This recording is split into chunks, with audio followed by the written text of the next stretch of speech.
최근 안보 정세와 북한 핵실험에 따른 제한군인회의 활동 내용을 보고드리겠습니다. 보고드릴 순서는 국제정세, 북한 정세, 국내 정세, 북한 핵실험 관련한 향군의 조치 내용 순이 되겠습니다. 먼저 국제정세입니다. 오늘날 국제사회는 냉전이 종식됨에 따라 대규모 전쟁 발발 가능성은 감소되었으나 영토분쟁, 자원확보 경쟁, 종교 및 인종 갈등과 같은 전통적인 갈등 요소와 대량 살상무기 및 장거리 미사일 확산, 사이버 공격 등이 증가하고 있어 세계 안보의 불안정성이 상존하고 있습니다.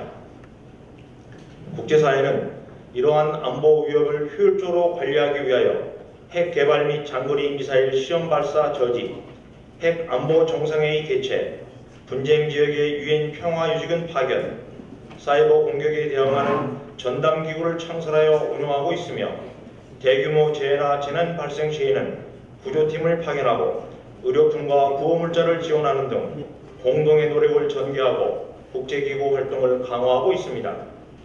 이러한 국제안보 정세를 종합해보면 전통적인 군사적 위협이 상존하는 가운데 초국가적 위협과 비군사적 위협이 지속적으로 증가함에 따라 세계 각국은 자체 안보 역량을 강화하는 동시에 평화와 안정을 위한 국제사회의 노력에 동참하는 등 상호 협력과 견제를 병행할 것으로 전망됩니다.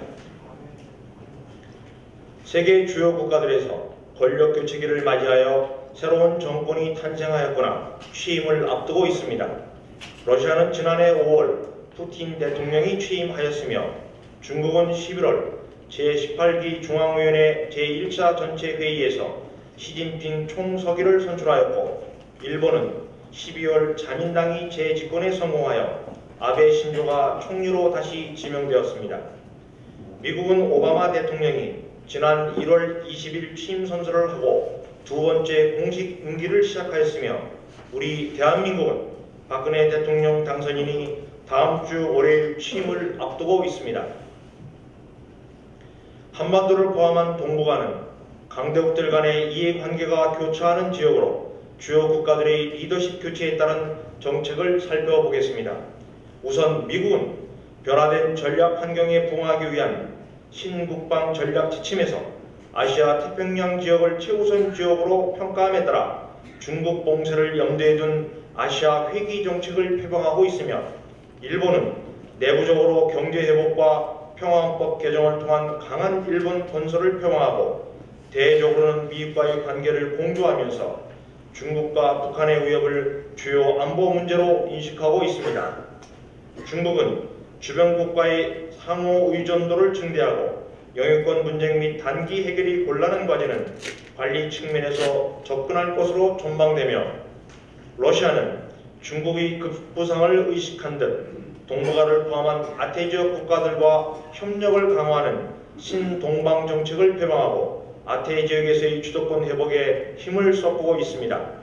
이와 같이 동북아는 최근 주변국들의 리더십 교체가 이루어진 가운데 평화와 안정, 경제 발전을 위한 상호 교류와 협력은 증대되고 있지만 영내 국가들 간의 역사인식 문제, 영토 분쟁과 같은 갈등 요인이 상존하고 있어 주도권 경쟁으로 인한 안보 불안이 지속될 것으로 전망됩니다.